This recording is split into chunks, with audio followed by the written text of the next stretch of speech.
तो चलिए सीधा रुख कर रहे हैं अपने मेहमानों की तरफ। आपको बता दें आज हमारे साथ इस चर्चा में जो मेहमान कार्यक्रम का हिस्सा बन रहे हैं उनसे आपका परिचय करवा देते हैं। हमारे साथ मथुरादास जोशी जी हैं, बीजेपी के चेहरे हैं। गरिमा दास सोनी जी कांग्रेस का चेहरा है। साथ ही कुलदीप जी हमारे साथ हैं, वरिष्ठ पत्रकार। आप सभी का बहुत बहुत स्वागत है। सबसे पहले जोशी जी आपके साथ इस चर्चा की शुरुआत करना चाहूंगा। तो चौहान साहब सही कह रहे हैं, अवैध खनन हो रहा है? चौहान साहब चौहान साहब ने ये नहीं कहा। चौहान साहब ने सड़क का जिक्र वहां पर किया है। वो सड़क पर उन्होंने जोशी जी अगर संभव हो पाए तो प्लीज फोन पास ले आइएगा। ये जरूर उन्होंने कहा कि कुछ वैध कुछ अवैध चल रहे हैं सड़क पर। हाँ, तो अवैध का मतलब क्या होता है सर? मैं इसी में आ रहा हूँ ना आपकी बात को। अगर कहीं पे अवैध खनन का कोई मामला चल रहा होगा तो सरकार उसको देखेगी। नहीं, सरकार विधायक बता तो रहे हैं कि चल रहा है अवैध।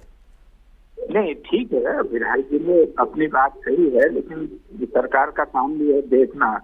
विधायक जी ने कोई बात कही है तो उसमें गौर किया जाएगा। नहीं, आपका कोई बयान बहादुर विधायक कहता तो फिर बात समझ में आती जोशी जी।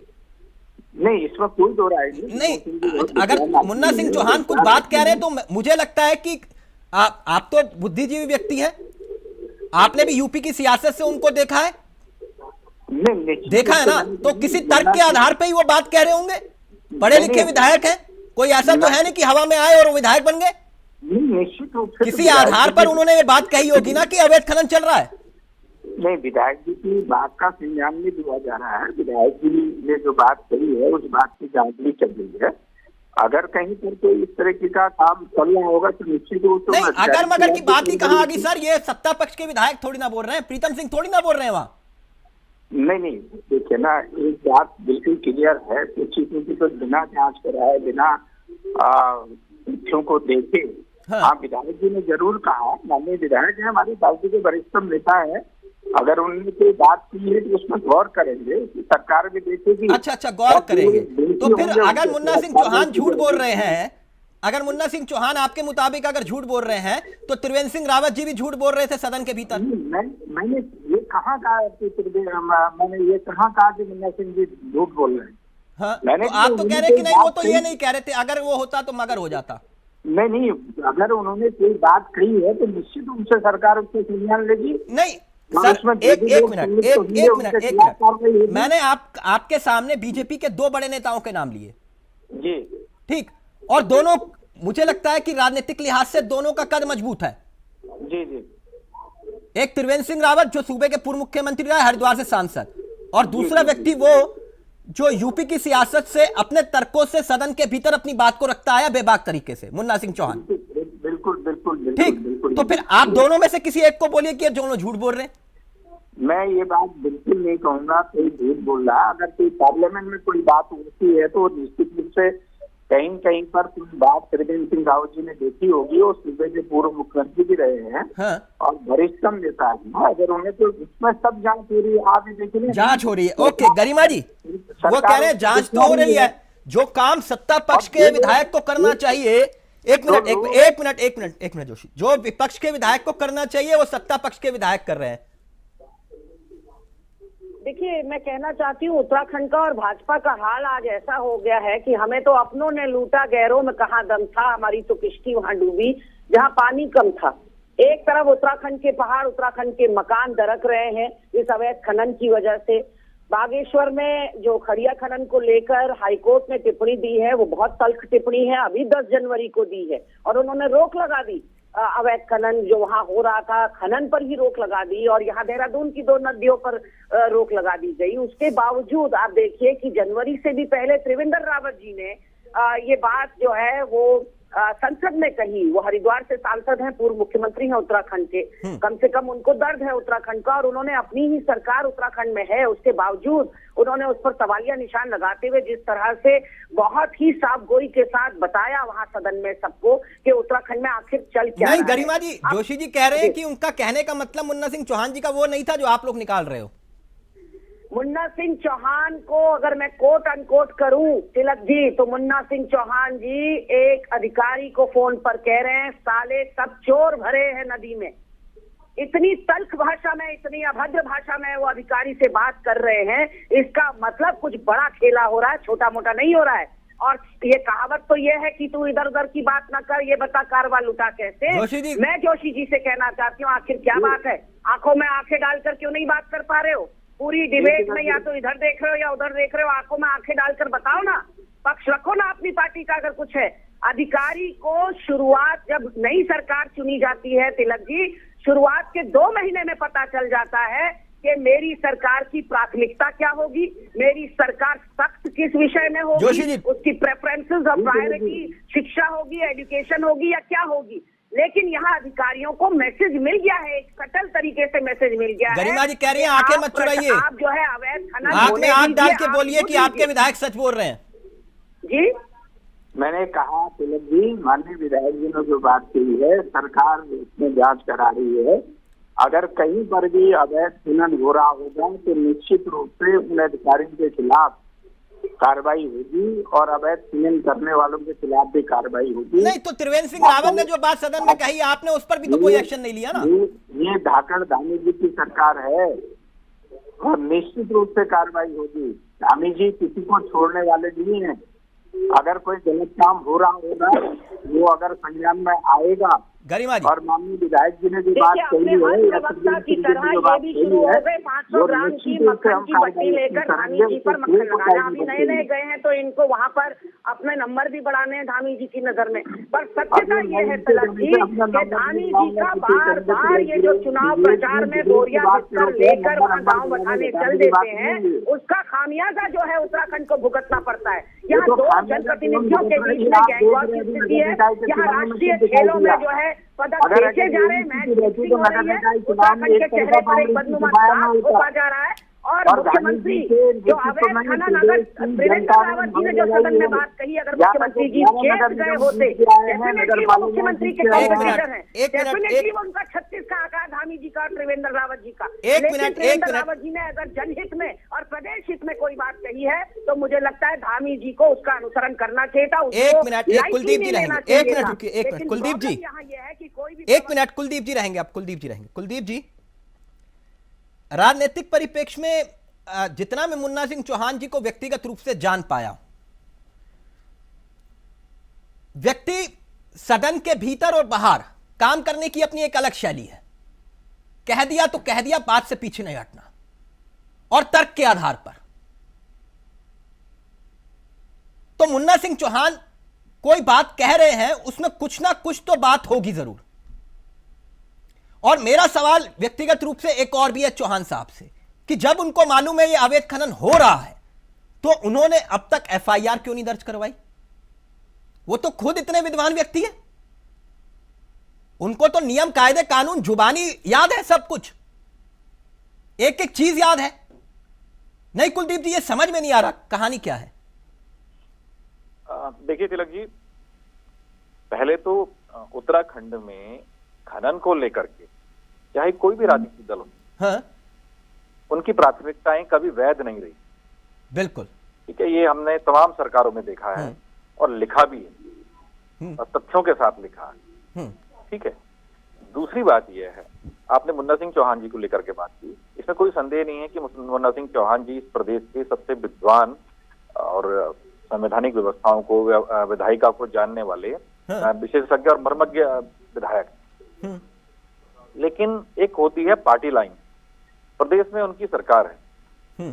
क्या मुन्ना सिंह चौहान को ये बात मीडिया में कहने से पहले क्या पार्टी फोरम पर या मुख्यमंत्री से मिलकर के नहीं कहनी चाहिए थी, क्योंकि उन्हीं की पार्टी की सरकार।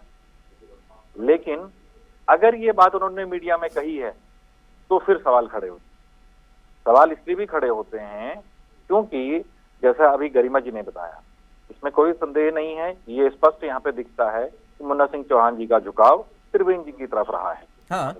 ठीक है, वो उनके गुट के माने जाते हैं जी। त्रिवेंद्र जी ने लोकसभा में ये सवाल उठाया था। ठीक है, और अब टाइमिंग देखिए कि उत्तराखंड में केंद्र में तो लोकसभा शुरू हो गई है, दिल्ली में, उत्तराखंड में भी वित्त सत्र शुरू होने वाला है जी, बजट सत्र शुरू होने वाला जी। है। ठीक है, उससे पहले मुन्ना सिंह चौहान जी ने ये मुद्दा उठाया। उत्तराखंड में खनन और आबकारी कोई छोटा मुद्दा नहीं रहा है, हमेशा से यह एक बहुत बड़ा मुद्दा रहा है। ठीक है, उन्होंने एक चिंगारी देने की कोशिश की। ठीक है, देखिए त्रिवेंद्र जी आज हरिद्वार के पुलिस कप्तान और देहरादून के पुलिस कप्तान दोनों पर सवाल दोनों हरिद्वार, दोनों त्रिवेणी जी के टाइम पर डोभाल जी वहां हरिद्वार के एसपी ग्रामीण थे। हाँ। और देहरादून के कप्तान एसपी सिटी। ठीक है, तो ये दोनों कितने काबिल हैं इसका पता भी त्रिवेणी जी को पता है। ठीक है, और तो कह रहे हैं कि अगर इनको वक्त रहते होता तो ये कानपुर में जो कुछ हुआ वो वही बात है, नहीं होता, वही चीज है ना। तो ये हमारे से सांसद पूछ रहे हैं, कह रहे दिल्ली में जा रहा हूं, सांसद पूछ रहे, कह रहे हैं बिहार बना दिया क्या उत्तराखंड को आप लोगों ने? बिल्कुल, वो तो दिख रहा है ना, वो तो स्पष्ट दिख रहा है, छवि तो धूमिल हुई है। ठीक है, लेकिन संरक्षण किसने किसको दे रखा है वो तो मैंने फोटो में दिखाया ही है आपको, है ना।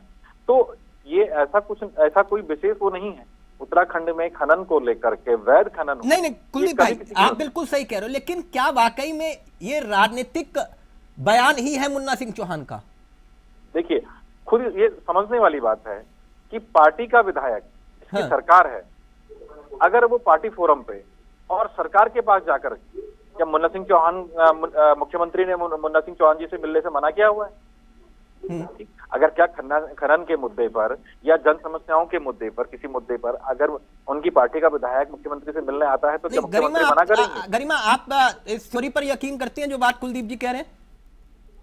नहीं, मैं बहुत कंफ्यूज है, जो कुलदीप जी ने कहा उसको लेकर मैं बहुत कंफ्यूज हूँ। देखिए, जिस वक्त अवैध खनन हो रहा है, यदि उस वक्त आवाज नहीं उठाई जाएगी, और कोई, मुझे नहीं लगता इसका टाइमिंग से कोई लेना देना है, बजट सत्र से कोई लेना देना है, वहां जेसीबी चल रही है, सीना छलनी और चीरा जा रहा है,